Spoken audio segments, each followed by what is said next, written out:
So I actually just finished watching the skincare video from Lauv. I was already in the Harper's Bazaar archives and stumbled across this one from Taylor. I do not know anything about him except that he was in Red, White, and Royal Blue with Nicholas Galitzine. I think that they did a fantastic job together.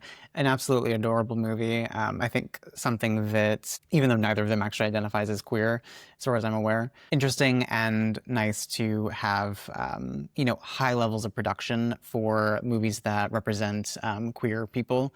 I think that that's something that's been missing for a long time, and I'm happy to see that we're finally getting a little bit more of that, so that the on-screen representations are not limited to very low budget productions, which I think they have been for a very long time. So I was very happy to see that movie. I love that movie. It's like, just a fun film. It was a good movie and a cute little book. I just finished listening to the audiobook version, actually. Really enjoyed that. Highly recommend both. But as I was saying, I think with the routine that Lauv did, I just really think that men's routines are always fascinating. They always find a way to surprise me. And I think that they bring up a lot of interesting topics about routine order, the importance of consistency, product choice. I think that a lot of the talking points that we sometimes go over in different kinds of videos and different conversations around skincare, I think a lot of those come together when we're talking about men's routines, frankly. So yeah, I just thought this would be fun. I figured I would just keep the ball rolling with men's skincare routines and my reactions to them. So we'll see. I'm Taylor, and tonight I'm going to show you my nighttime routine. I need to get my AirPod. I'm Taylor, and tonight I'm going to show you my nighttime routine. For me, skincare has always been a top priority. I modeled for 15 years. I've been acting for 10, and you just have to always make sure that you have a clear complexion. So that's always very interesting to me. So very much in contrast to Lauv, who basically had no routine for the longest time. It was only after he started dating certain people that they kind of got him into it. So this is a very different situation because he's somebody that has been in a very visual space for a number of years. And so, of course, the focus on aesthetics is much more prominent, much more in your face, no pun intended. But I say that that's interesting because I'll be very curious to hear what that actually means in terms of how his routine looks, how it has looked over the years. Because despite the fact that people like himself, people with, frankly, much more notoriety, many more resources at their disposal, will still have routines that are maybe not necessarily bad, but leave much to be desired. So it's always interesting whenever somebody comes from the industry, so to speak, where you would expect that they would probably have, a really, really great routine, be using the best of the best products, be regularly getting the best treatments. A lot of the times the routines aren't really there, but maybe they are good about going in to have, these cosmetic procedures done that help to compensate for the fact that maybe their routines are not very consistent, or maybe they're not using the best products or not as diligent about their sun protection as they should be. So money is able to save you from a lot of that because you're able to undo a lot of that damage with very aggressive in-clinic treatments. But all of that to say that it's always interesting to me that despite the fact that based on what he just said, he should have a fantastic routine, even if it's a relatively simple one, as long as it uses, very, tried and true, very well-studied ingredients, then it's totally fine. But again, I'll be curious to see what that actually translates into, because a lot of the time, in particular with men's routines, it doesn't bear itself out in the way you would expect it to. Super lucky because my mom is an esthetician, so she taught us all the things. Did not know that, so now I'm even more interested. To take care of our face. So today I have 1, 2, 3, 4, 5, 6, 7, 8, 9 products. Okay. That I'll be sharing with you. People tell me my skin type is different every time I go somewhere, but I know that I have combination skin, and that's how I buy all my products. All right, first I am going to... Worth noting that most people have combination skin. Exactly how that manifests for each person will vary. Some people are maybe on the drier end of combination. Some people, like myself, I would say, are maybe closer to oily. But bearing in mind that you have combination skin, I think is important because you're looking for products that kind of straddle the line between super rich, super occlusive, and then basically non-existent, like in the form of, straight gels, like watery, really, really watery products. Like the one that I always think about is like Neutrogena Hydro Boost. I really don't think that that's a suitable product for anybody with anything less than what I would consider oily skin. But knowing that you have combination skin, I think is very important, particularly when choosing product, because you have to be conscious of the fact that you can be a little bit more oily in certain areas. So avoiding products that are too rich, too oily, but then also knowing that there are some parts of the face that might be a little bit more subject to dryness. Maybe you're not using richer products on those areas, but you're prioritizing the use of barrier supportive ingredients like ceramides, niacinamide, etc., which can exist in lighter formulas. Brush my teeth. I use Colgate Optic White. I drink a lot of tea. So just like Lauv, love that he's doing the oral hygiene routine prior to the skincare routine, because it means that any of the residue from the toothpaste is going to be rinsed away in the following steps. So my teeth stain really easily, and I brush my teeth with an electric toothbrush. Always have. So I'm just gonna bore you to death with some toothbrushing. Next up, let's start the face routine. I use Total Cleansing Oil by Clarins. I love it because it has all these natural ingredients in it and it doesn't irritate my face. So the best thing about it for me is that before I hop in the shower, usually, if I have, like a lot of SPF on my face from the day, I'm able to just pop this on, kind of walk around for a few minutes, and it just lifts everything off my face. Also preps my skin for a shave. Yes, I shave at night, but we'll get there. We'll get there next. All right, next, I shave at night because I have pretty sensitive skin. So I'll be curious to know if he plans on washing his face again following the shave. But if he's actually shaving like with a razor and shave cream, then I hope he will be. But that as a first cleanse, I mean, Clarins, I'm not familiar with that product in particular, but I love that it's a cleansing oil. In particular, if he is using sunscreen on a daily basis, which it sounds like he is, then using something like a cleansing oil, I think, is a fantastic first step. And I usually get some kind of like razor burn under here. And I'm not the best shaver, so I'll like sometimes cut myself. So I use this Malingette's Vitamin E shaving cream. Like growing up, your dad gives you that like in the can, put it on your face, and you can't see your skin, and then like you get your sideburn, and your one sideburns up here and the other one's down here, and then you're like, oh my God. So the thing I love about this one is that it's see-through, just vitamin E helps give like a glide, I guess, to the razor, and it doesn't clog it. So it's like lotion, right? Really bad reactions to it. I'll start with the bottom. It's interesting because so he said his mother's an esthetician. That can mean a number of things. There are estheticians that are very, like myself, frankly, that are very science-driven, that really, like, I don't care if it's a chemical or if it's some kind of like, synthetic thing. If there's reason for me to believe that there's good evidence behind it, and that is going to deliver some kind of beneficial outcome for my skin, 100%, I'm here for it. Give me all of the chemicals. The concept of natural products being more friendly to sensitive skin is a very long-standing myth. The truth of the matter is that natural products, because they're natural, are inherently more variable. So, like for example, plant oils will vary in their exact constitution based on the climate in which the plant in question was grown and harvested, what time of the year it was harvested, how it was processed, which region it was sourced from. Like there's so much variability there that there's actually an increased risk of allergenic potential. So you could be potentially more reactive, in particular, to natural ingredients than you would be to synthetic ones, which can be, they can kind of engineer the mystery out of a lot of it in a sense. So this idea that, your skin is more or less likely to react to natural versus synthetic, generally speaking, like very bland, like the very boring, very much synthetic products are probably going to be much more safe for individuals that find that their skin is very prone to reactivity, very prone to sensitivity. So very, very simple ingredients and formulas like Vanicream, like CeraVe, actually, frankly, CeraVe's formulas are a little bit more complex, but nevertheless, they're not natural forward. So there's still a greater degree of consistency in the kinds of ingredients used. Same thing with Cetaphil.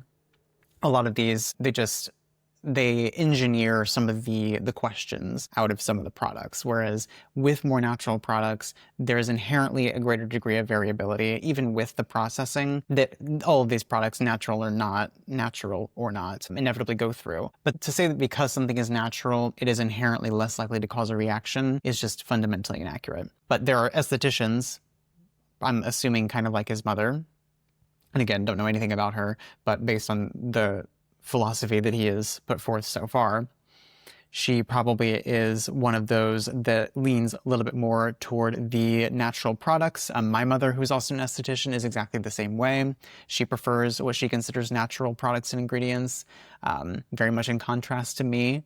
But yeah, I think that generally speaking, it's not uncommon to find an esthetician that, you know, is very, very focused on a, like, almost has like a moralistic view of skincare. Like, these products are the good products and those are the bad products. Like, that's very much like an esthetician thing, I would say.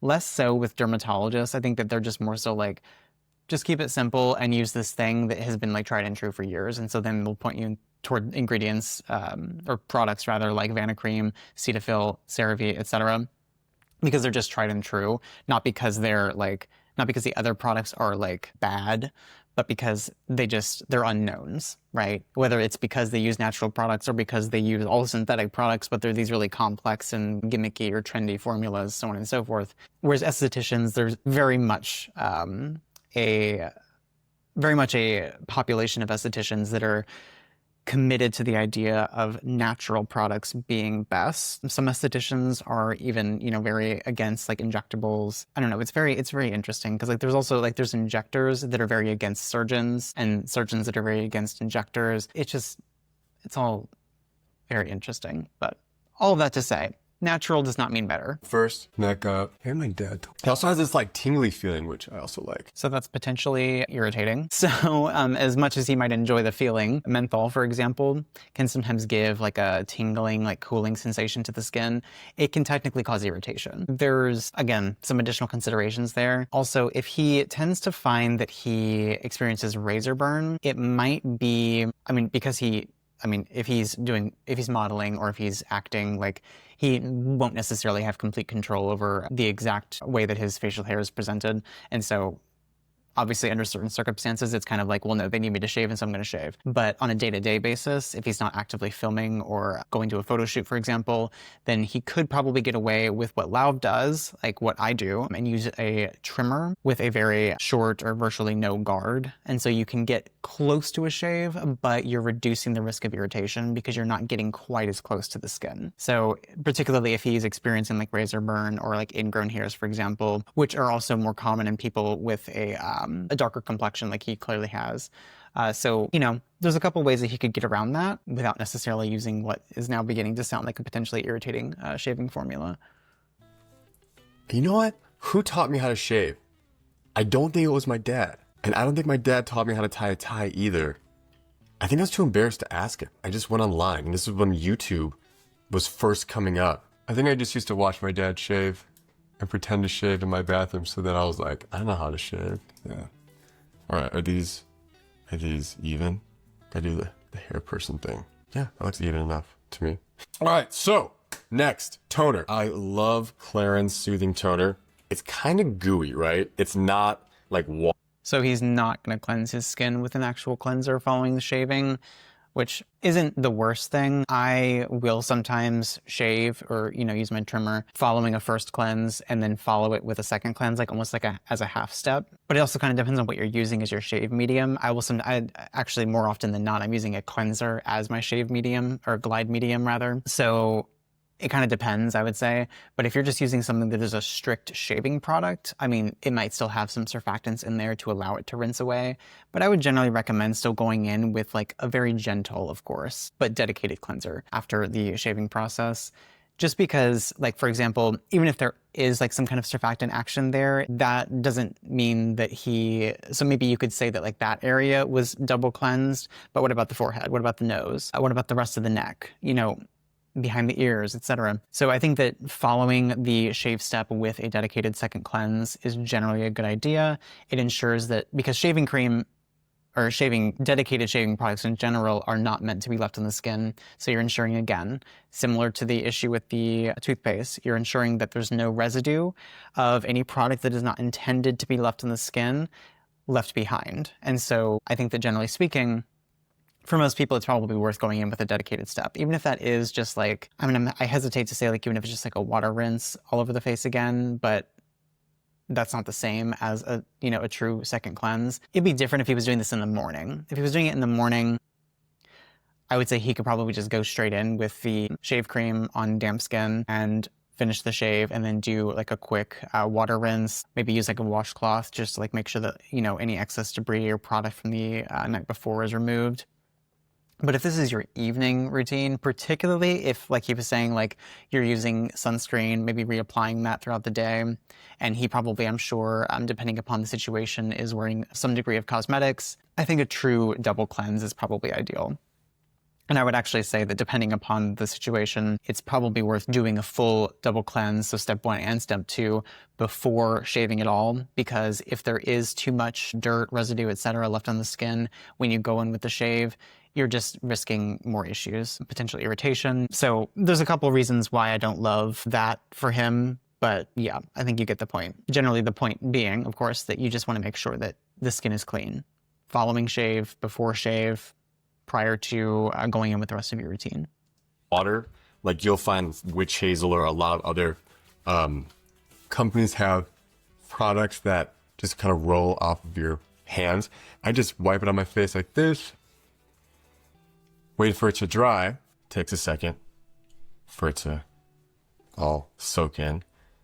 Next is the night cream. So I use Clarins Extra Firming Night Cream. I like it a lot. And this helps with fine lines and wrinkles. For me, it's like more preventative. So I like this stuff.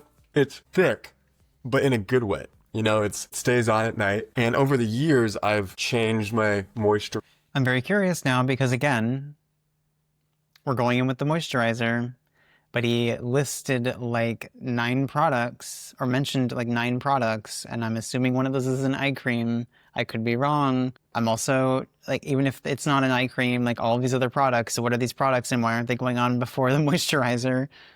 Moisturizers, and I've landed on this one and just really dig it. You know, it's like I feel, especially if I'm putting a lot of stuff on my face and wearing a lot of SPF, just kind of rehydrates it overnight and makes me feel better in the morning. Big fan. All right.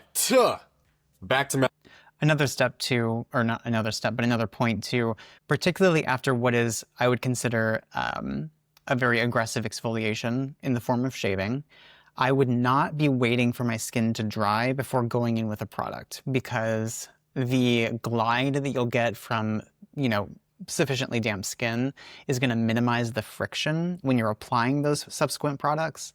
If I had just shaved my skin and I had touch dry skin and then tried to go in with a moisturizer and rub the way that he did, I don't even want to think about how uncomfortable that would be. Like, my face would be so red and irritated, just, it would not be good.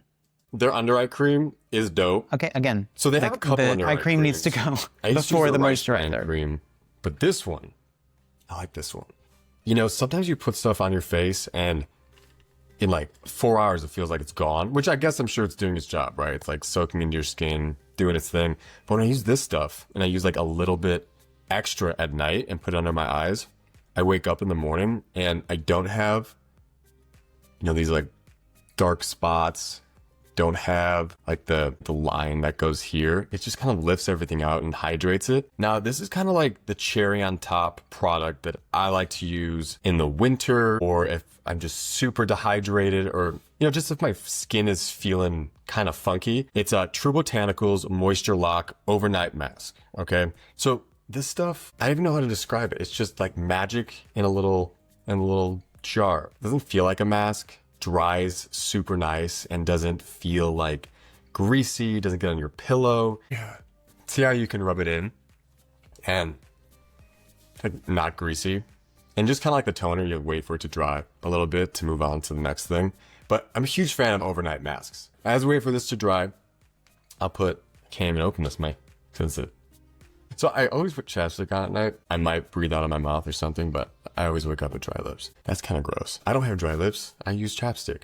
So the final thing that I do before I go to sleep, if I have some problem areas on my face, is a spot treatment. This is tea tree oil. As you can see, I have, you know, a couple dots here. I think I have some right here. And I usually put it on my face just with my finger. Yeah, I don't really use a Q-tip. Put it here. Make sure you don't get it in your eye or in your mouth or like under your nose. And then if I have like a pretty crazy problematic area, I've been using this Neutrogena on the spot treatment since I was a kid, and it always helps me. I can actually use it right now because I do have those 2 little spots. I'll just leave that on. And that's it. Thanks so much for checking out my nighttime skincare routine. I hope you learned something. I love these products, and I think they work for me. So now I'm gonna actually go to bed. Okay, so much to discuss.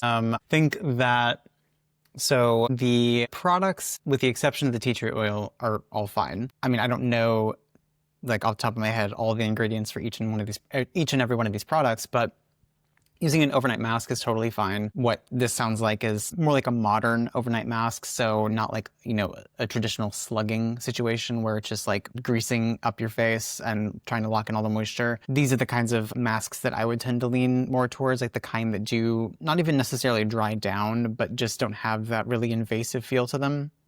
I think that's totally fine. However, I would not be applying my spot treatments for any active breakouts on top of the mask, because the mask is meant to act as a sealant in most cases. Generally speaking, you would want something as active as a spot treatment like that to be applied over, I mean, either nothing or something very, very light or very, very unlikely to really aggressively prevent penetration, and a mask is going to do exactly that. Now, if you're using something very, very potent like a tretinoin, using that on top of certain kinds of overnight masks might be fine, like as a buffering step. But for this, absolutely not the way I would have gone about it. I would never recommend that anybody use tea tree oil on their face. Really, you can use it in a formulated product, but a straight essential oil should never touch the skin. And in particular, it should not be used on the face when you're talking about something like an active inflammatory lesion, because the risk of irritation, the risk of making this even worse is very high, and particularly if you have sensitive skin or you have any kind of barrier disruption, which technically you do locally, wherever the breakout is happening. So the risk of irritation is just greater. Therefore, the risk of post-inflammatory hyperpigmentation is greater. Fortunately, he doesn't seem to have too much of a problem with post-inflammatory hyperpigmentation, although it sounds like he's pretty good about the sunscreen, so that probably helps to mitigate a lot of that. If you were going to use something like a spot treatment, like the Neutrogena on the spot, which is a benzoyl peroxide treatment, that's totally fine. But what people often do with these is they'll just like put it on the skin and then call it a day. Like just like dab it on the skin and then like walk away and like let it like dry and crust on top of the skin. That's not what you want to do. You do actually want to rub it in to facilitate more penetration. You don't want to leave this like chunk on the surface of the skin. It could potentially cause additional irritation, but also it could minimize how effective it is because it's not necessarily getting into the skin the way that it probably should in order to be effective. And again, I wouldn't be applying it on top of a mask because I would want it to get into the pore. That's how it does what it's supposed to do, to kill the bacteria, to help break up those dead skin cells, so on and so forth. So let's just remove the tea tree oil from the equation completely. Instead of what he did, I would recommend that he cleanse with the cleansing oil. If he had a relatively moderate amount of sunscreen, minimal amount of sunscreen, minimal cosmetics, so on and so forth. If he took his time with that cleansing oil, rinsed it away effectively, and then goes in with his shaving step, I think that's totally fine. Following the shaving step, he should go in with a very gentle water-based cleanser. That could be a cream cleanser or a gel cleanser. If he's combination and he has some degree of breakouts, I'd probably err more toward a gel cleanser, something with a decent lather, either using that with no washcloth or with a washcloth, what have you. But I would go in with that. I would, while the skin is still damp following rinsing that, I would go in with this clearance toning lotion. That's totally fine. And then I would go in with a small amount of the benzoyl peroxide cream on the areas, rub that in thoroughly. I would let that fully dry down. I would let the spot treatments fully dry down. I would maybe give it 5 to 10 minutes, and then I would go back into the bathroom, maybe get my hands wet, because like at that point you probably touched a few things, so wash your hands, but instead of going in and drying your hands, just use whatever moisture is left on the hands, kind of re-dampen the skin, and then you can go in with your moisturizer step and your mask step. But in this case, because he has an eye cream, he would first go in with the eye cream around the eyes, while the skin is damp around the eyes, because that'll help facilitate penetration. Then he would go in with his Clarins night cream. That's totally fine. Again, your skin is still damp, so you're not causing any excessive friction, which is what we're wanting to avoid, particularly following the shaving. And then if he chose to, after all of that had dried down, go in with a mask, then so be it. But at that point, you know that the active ingredients, so in this case, the benzoyl peroxide, they were in contact with the skin. They weren't being blocked by the occlusives in the moisturizer and the overnight mask. So you're likely going to get a better result. But the main issue being that one, tea tree oil should never be touching the skin in straight undiluted form. But two, if you're going to use an active ingredient, particularly a spot treatment, you need to make sure that that's going on in a way that allows it to really get to the skin, because it will not do that if you're applying it after a layer of moisturizer and an overnight mask, which is meant to trap everything in and by consequence keep everything else out. So the effectiveness of these spot treatments is questionable in this particular case. But beyond that, like aside from the tea tree oil, like the actual products themselves, I don't really have much of an issue with. As long as none of these are causing irritation for him, and he's using them in the correct order, it's probably fine. But he also, if he's struggling with breakouts, because I mean he had multiple spots, I would like to see him using something like maybe like a retinaldehyde or an azelaic acid. I mean, I love azelaic acid following shaving. It can be a little stingy when you first apply, but because of the anti-inflammatory component as well as the keratolytic component, it just helps to prevent things like ingrown hairs. Also helps to reduce the risk of post-inflammatory hyperpigmentation if and when there are like a couple like nicks and scrapes here and there, but also helps to at the same time address active breakouts as well as prevent them in the first place. So using something like an azelaic acid, for example, after his toning lotion, the Naturium azelaic acid emulsion 10%, after that would have been a fantastic addition to this routine. And he could just slot that in after his cleansing step and before moisturizing in the morning as well, because he's probably not using anything terribly active. If he was going to be using something active, I would assume it would be right now because it's an evening routine. Although if he doesn't shave every night, maybe he reserves those active ingredients for the nights when he's not shaving, because then he, would probably be much more irritated, which is totally fine. I'll tend not to use like tretinoin, for example, on the days when I'm shaving. So there's a lot to discuss here. Yeah, like I said, it's always interesting. Men's routines are always interesting. Again, the fact that he has been in the spotlight for a number of years now apparently has not meant that he has an immaculate routine, at least not insofar as my opinion is concerned. But of course, there are plenty of opinions out there. Mine is just one. But if this was interesting, feel free to like and subscribe. Recommend any and all routines you'd like me to review, because so much just comes out of these conversations, I think. It's fascinating. But I enjoyed this. Like I said, I don't really know much of anything about him aside from the fact that he was in Red, White, and Royal Blue. Loved him in that. Don't really have anything else to say. I mean, at least about him, but I could probably continue going on about his skincare routine, but I will spare you all the trouble. But yeah, I will see you in the next video.